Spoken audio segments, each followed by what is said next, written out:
Imagine a world where honor mattered more than life, where kings ruled not just with armies but with pride, promises, and fragile alliances, and where a single personal insult could ignite a war remembered for more than 3,000 years.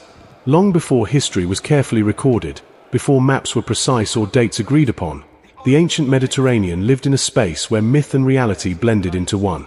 It is here that the story of the Trojan War begins, not simply as a tale of gods and heroes, but as a reflection of real political tensions, rival kingdoms, and human ambition in the late Bronze Age. Troy was no small or insignificant city. Situated in what is now western Anatolia, near vital sea routes connecting the Aegean Sea to the Black Sea, Troy controlled trade, wealth, and movement. To the rising Greek kingdoms across the sea, Troy was both a partner and a rival, admired for its riches and feared for its strategic power. The Greek world at the time was not united under a single ruler but divided into many city-states and kingdoms, each ruled by its own king. These rulers often competed with one another, but they were bound by shared culture, language, and a fragile code of honor that demanded loyalty when oaths were sworn. According to later Greek tradition, the spark that set everything in motion was deeply personal yet politically explosive. Paris, a Trojan prince and son of King Priam, traveled to Sparta as a guest of King Menelaus. Hospitality was sacred in the ancient world, protected by divine law, and violating it was considered an unforgivable crime. When Paris left Sparta, he did not leave alone. He took Helen, Menelaus's wife, renowned as the most beautiful woman in the world, along with vast treasures from the Spartan palace. Whether Helen went willingly or was abducted remains debated even within ancient sources, but to the Greek kings, the act was an insult that could not be ignored. Menelaus was not just a wronged husband, he was a powerful ruler whose honor represented the honor of all Greece. Years earlier, Helen's many suitors had sworn an oath to defend her marriage, promising to come to the aid of whichever man she chose. Now Menelaus called in that oath, transforming a private grievance into a pan-Hellenic cause. Behind the legendary romance lay deeper political motivations. Troy's control over key trade routes made it an obstacle to Greek expansion and economic dominance. A unified military campaign against Troy offered Greek leaders a rare opportunity to weaken a powerful rival, gain wealth, and increase their own prestige. Agamemnon, king of Mycenae and brother of Menelaus, emerged as the leader of the Greek coalition. His authority rested not only on blood ties but on his reputation as the most powerful king among the Greeks. Yet unity was fragile. Many kings joined the expedition reluctantly, driven by honor, fear of divine punishment for breaking oaths, or the promise of spoils. Warriors like Achilles, the greatest fighter of his age, were drawn into the conflict not out of loyalty to Agamemnon but by personal glory and fate foretold. Ancient storytellers framed these decisions as the work of gods, but beneath the divine drama lay a recognizable human pattern: ambition, rivalry, and the desire to be remembered. The journey to Troy itself reflected how uncertain and dangerous the world was. The Greeks gathered a massive fleet, something unprecedented for the time, suggesting that this was no simple raid but a full-scale war. Ancient estimates of numbers vary wildly, but even conservative interpretations point to thousands of warriors crossing the sea to confront a fortified city that had stood for generations. Troy was protected by massive walls and allied with neighboring regions, making it far from an easy target. The Trojans, led by King Priam, were not passive victims waiting to be destroyed. They were experienced warriors defending their homeland, their families, and their status as a great power of the age. Leaders like Hector, Priam's eldest son, represented the ideal defender, honorable, disciplined, and deeply loyal to both city and family. As the Greek ships landed on Trojan shores, the conflict entered a phase that would stretch on for years. Unlike later wars decided by single battles, this was a prolonged struggle marked by raids, skirmishes, shifting alliances, and long periods of stalemate. The Greeks could not breach Troy's walls, and the Trojans could not drive the invaders back into the sea. Both sides suffered losses, not only in battle but through disease, exhaustion, and the psychological toll of endless fighting. Ancient sources describe a world where every death mattered, where the fall of a single champion could shift morale across an entire army.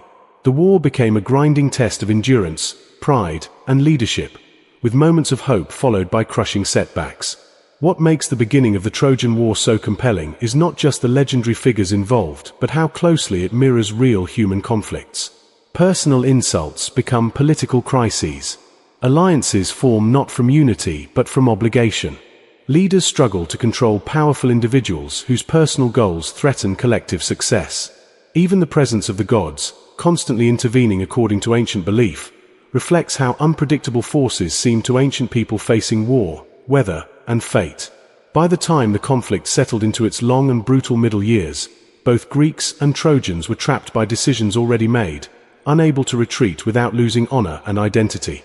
The war that began with a single act of betrayal had grown into something far larger, a struggle that would consume heroes, cities, and an entire generation, setting the stage for some of the most dramatic and tragic events ever told.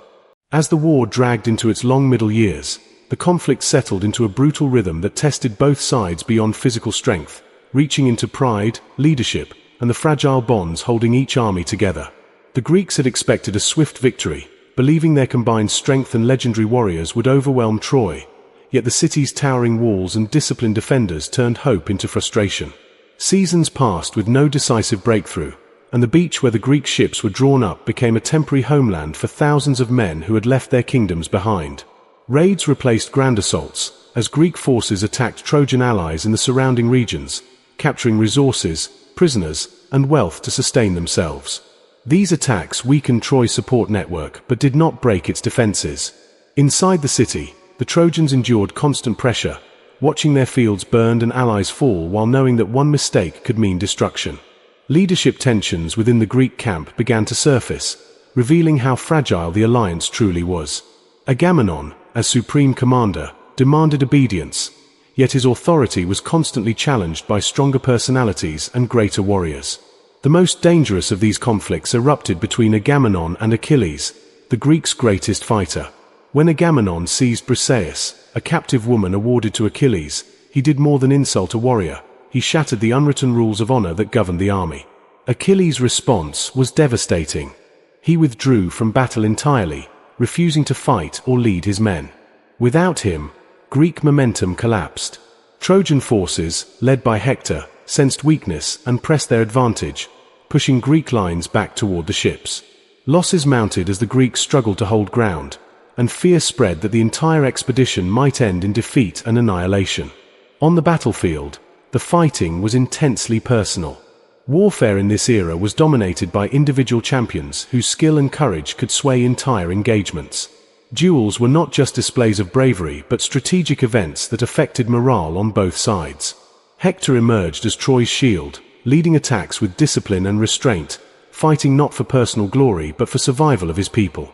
Greek warriors such as Ajax and Dimes fought desperately to compensate for Achilles' absence, holding the line in fierce clashes that left the ground soaked with blood. Ancient accounts describe armor shattered by spear thrusts, shields splintered by blows, and warriors dragged from the field by comrades or enemies alike.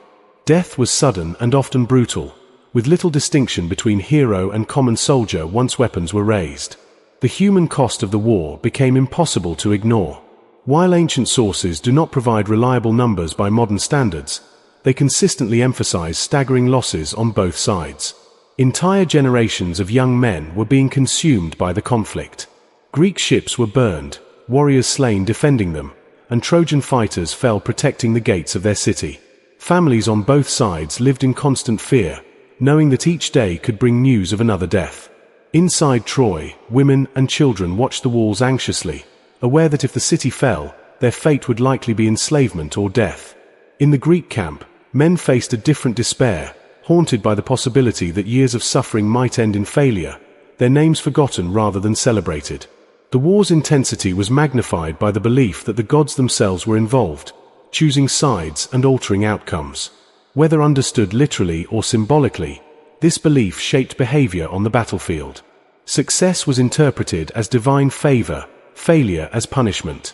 Leaders made sacrifices, consulted omens, and delayed or advanced attacks based on signs that could never be fully trusted. This uncertainty added another layer of tension, as warriors fought not only enemies of flesh and blood but fate itself. Confidence could vanish overnight, replaced by dread that the gods had turned away. In such an environment, rumors spread quickly, and morale became as critical as weapons. As fighting escalated, Troy came closer to victory than ever before. Without Achilles, the Greeks were pushed to the edge of collapse. Hector led a daring assault that reached the Greek ships, threatening to burn them and cut off any chance of escape.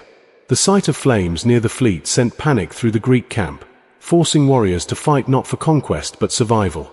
It was in this moment that the war's tragedy deepened.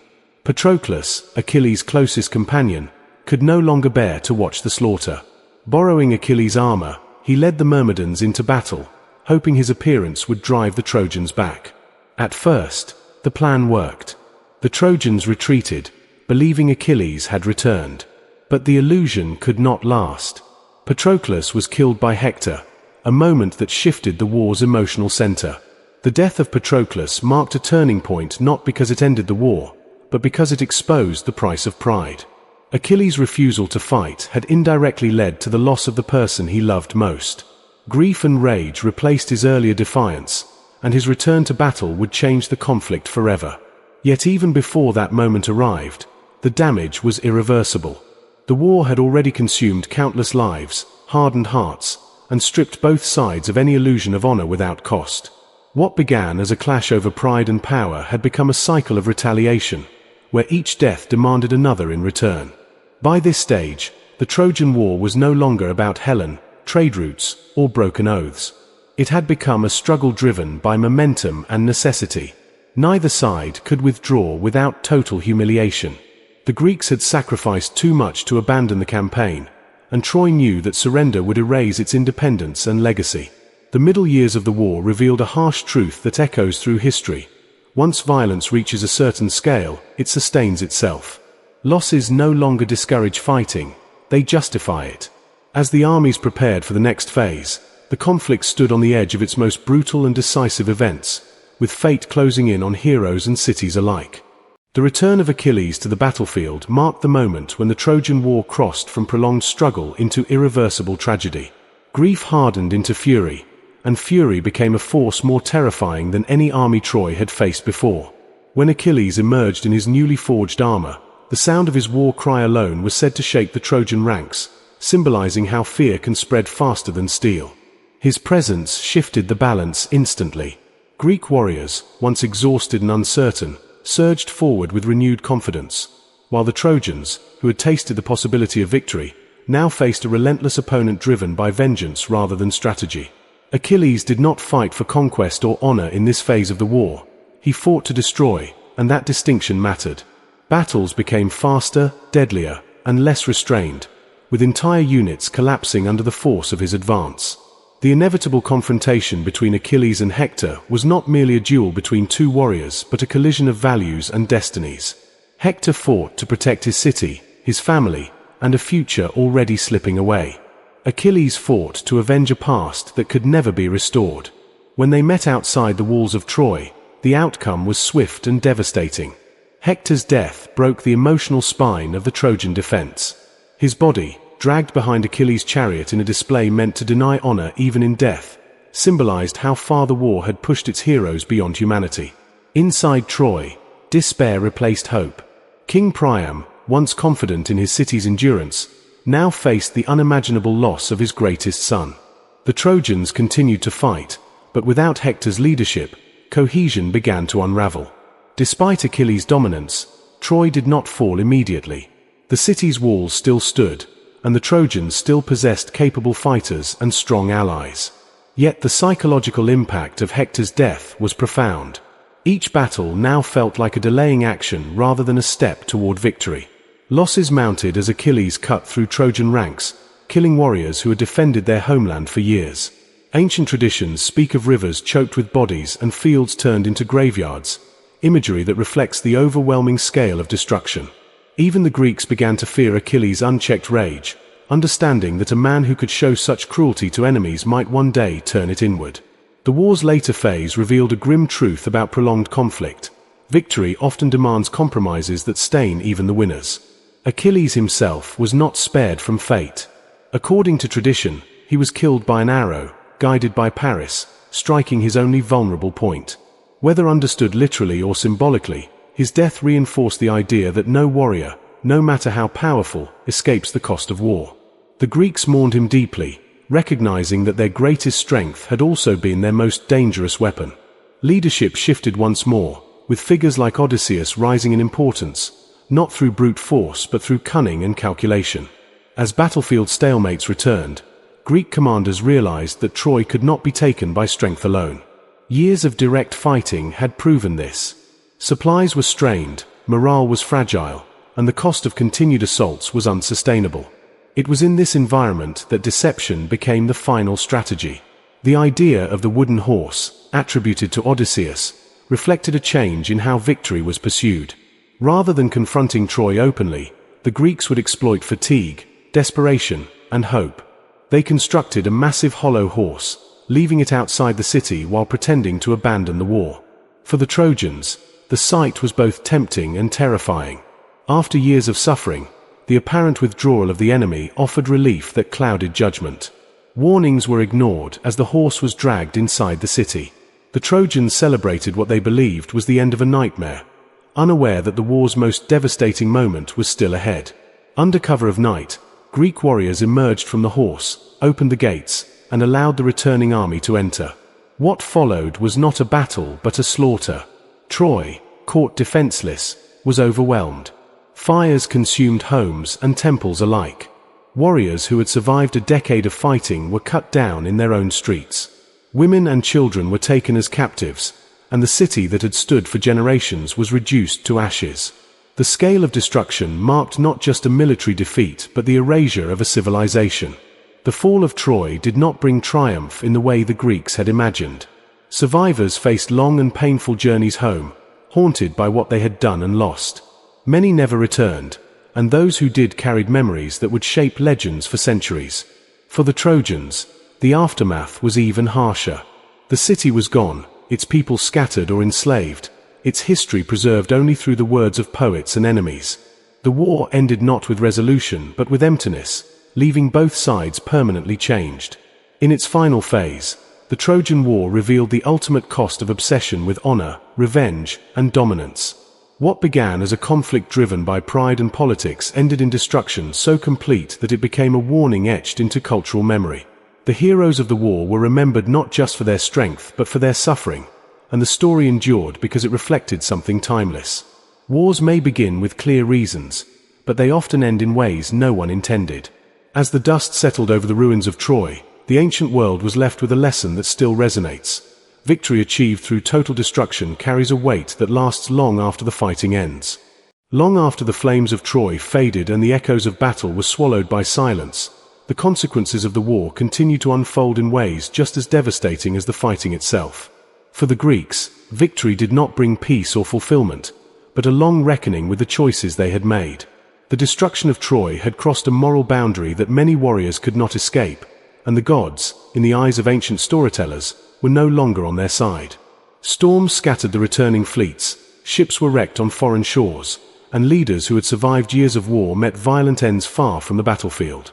These stories of suffering, later woven into epics like the Odyssey, reflect a deeper historical truth.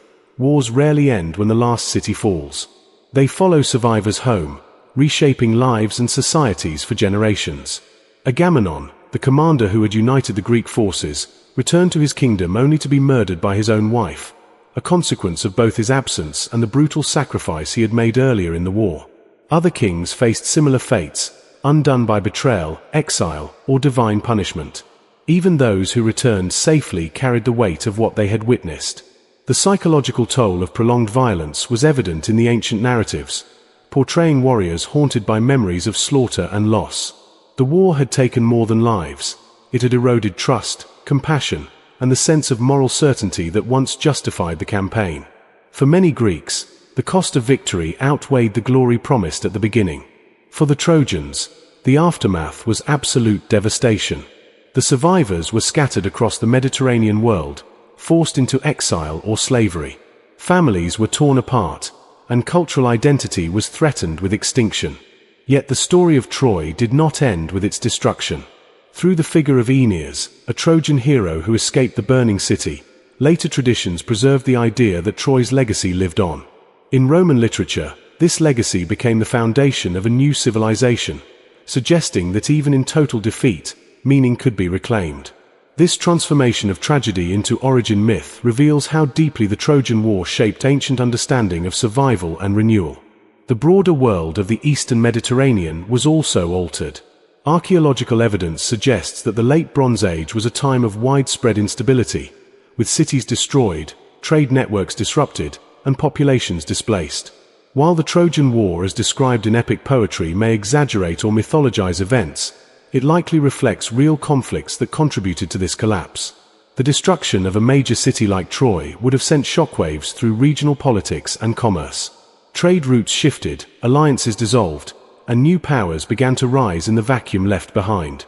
In this sense, the Trojan War represents not just a single conflict but a turning point in ancient history. What makes the war's legacy endure is how it was remembered and retold. Poets and storytellers transformed historical trauma into narratives that explored universal human themes: pride, rage, loyalty, grief, and the search for meaning after loss. The heroes were not perfect figures but deeply flawed individuals whose decisions had lasting consequences. Achilles' rage, Hector's sense of duty, Odyssey's cunning, and Priam's sorrow each captured different aspects of the human experience in war. These stories allowed later generations to confront the reality of violence without erasing its emotional complexity. The Trojan War also influenced how ancient societies understood leadership and responsibility. Kings were judged not only by their victories but by the suffering they caused. The fall of Troy became a cautionary tale about the dangers of unchecked ambition and the illusion that force alone can resolve deep-rooted conflicts. Even the role of the gods in the narrative can be seen as a reflection of how people struggled to explain chaos and suffering beyond human control. Fate, in these stories, was not an excuse but a reminder of limits, suggesting that power has boundaries that cannot be crossed without consequence. As centuries passed, the war's meaning evolved. Greek audiences saw it as a mirror of their own city-state rivalries, a reminder of how alliances could fracture and how easily honor could turn into destruction. Roman audiences reinterpreted it as a story of endurance and destiny, emphasizing survival and rebirth over defeat. In later times, the Trojan War continued to inspire artists, writers, and historians, each finding new relevance in its themes. Its endurance across cultures and eras speaks to its foundational role in shaping Western storytelling and historical consciousness. Yet beneath the poetry and drama lies a stark reality that resonates with modern audiences. The Trojan War demonstrates how conflicts rooted in personal grievances and political ambition can escalate beyond control, consuming entire societies. It shows how leaders and warriors become trapped by their own decisions, unable to step back without losing identity or honor. Most importantly, it reveals how the line between heroism and brutality can blur until victory itself feels hollow. The ruins of Troy, whether understood as a single historical site or a symbol of many destroyed cities, stand as a reminder of what is lost when war becomes an end in itself. By the time the world moved on from the Age of Heroes, the Trojan War had already secured its place as more than a legend. It became a framework through which ancient peoples understood conflict, memory, and meaning. The war did not simply explain the past, it warned the future. And as the story continued to be told, generation after generation, it carried forward the echoes of choices made long ago, reminding listeners that the true cost of war is not measured only in victories or defeats, but in the lives and civilizations forever changed by its flames. As the story of the Trojan War reaches its end, what remains is not the image of victorious armies or celebrated heroes, but a haunting silence where a great city once stood. Troy's fall marked the conclusion of a conflict that had consumed an entire generation, yet it did not deliver the sense of closure either side had imagined at the beginning. The Greeks sailed away from the ruins carrying treasure, captives, and the belief that they had achieved immortality through victory. But many also carried guilt, fear, and the knowledge that nothing they gained could truly replace what was lost. The Trojans who survived were left with memories instead of homes, their past reduced to ashes and their future uncertain. In this way, the Trojan War ends not as a triumphant finale, but as a reminder that wars often conclude with emptiness rather than resolution. What makes this war endure across thousands of years is its deep connection to real human experience. Though wrapped in myth and shaped by poetic imagination, the Trojan War reflects patterns that repeat throughout history. Political rivalry, economic competition, wounded pride, and the pressure of alliances all played roles that modern audiences can still recognize. The conflict shows how easily leaders can turn personal grievances into national causes, and how ordinary people ultimately bear the consequences. The war did not begin because entire civilizations hated one another, but because a series of decisions, fueled by honor and ambition, made retreat impossible. Once the first ships crossed the sea, every loss demanded justification, and every sacrifice pushed both sides further down a path they could no longer abandon. The heroes of the Trojan War are remembered not because they were flawless, but because they were human. Achilles' strength could not save him from grief or fate. Hector's honor could not protect his city. Odysseus' intelligence brought victory, but also years of suffering before he could return home. These figures represent different responses to war, none of them offering a simple answer. Their stories reveal that courage and skill do not guarantee justice, and that even the greatest individuals are shaped and broken by forces larger than themselves. Through them, the war becomes more than a legend. It becomes a study of character under extreme pressure. The destruction of Troy also symbolizes the fragile nature of civilization itself. The city was wealthy, powerful, and well defended, yet it fell through a combination of exhaustion, deception, and internal doubt. This pattern appears again and again in history, where long conflicts weaken even the strongest societies from within. Trust erodes, fear replaces reason, and the desire for an end, any end, opens the door to catastrophe. The Trojan Horse, whether viewed as literal fact or symbolic truth, represents how desperation can override caution. It stands as a warning that the final blow in war often comes not from strength, but from mistakes made when people believe the danger has passed. For ancient audiences, the Trojan War explained the world they lived in, a world shaped by loss, migration, and the rise and fall of cities. For modern audiences, it continues to serve as a mirror. It forces us to ask why wars are remembered, who controls their stories, and what lessons are carried forward. The fact that the war is remembered through poetry rather than official records reminds us that memory is shaped by emotion as much as by fact. The suffering of individuals, the sorrow of families, and the moral questions left unanswered are what give the story its power. Numbers of dead matter, but it is the human cost behind those numbers that keeps the Trojan War alive in collective memory. Even today, archaeologists and historians continue to debate how much of the Trojan War was history and how much was myth. Yet this debate does not weaken the story, it strengthens it. The blending of fact and legend reflects how ancient people understood truth, not as a list of dates, but as an explanation of why the world felt broken and dangerous. The ruins associated with Troy stand as physical evidence that great cities did fall in violent ways, lending weight to the idea that behind the poetry lies real destruction. The Trojan War, then, exists in a space between history and memory, where the exact details may be uncertain, but the meaning is unmistakable. In the end, the Trojan War teaches that victory achieved through total destruction reshapes both the defeated and the conqueror. The Greeks won the war, but their stories are filled with loss, punishment, and regret. The Trojans lost their city, but their memory survived through stories of endurance and rebirth. This balance between defeat and legacy challenges the idea that war produces clear winners. Instead, it suggests that what endures most is the warning left behind. A warning about pride, about the cost of vengeance, and about how easily humanity can justify unimaginable violence when honor and fear take control. As you listen to this story, you're not just hearing about an ancient conflict, but about a pattern that has repeated across centuries. The Trojan War remains relevant because it reminds us that behind every legendary battle are real people whose lives were changed forever. If you feel that our videos are giving you accurate information and meaningful insight into the true history behind famous wars, then support our work by liking this video, subscribing to the channel, and pressing the bell notification button so you never miss our latest war series. By staying connected, you become part of a community that seeks to understand the past not just as stories, but as lessons that still matter today.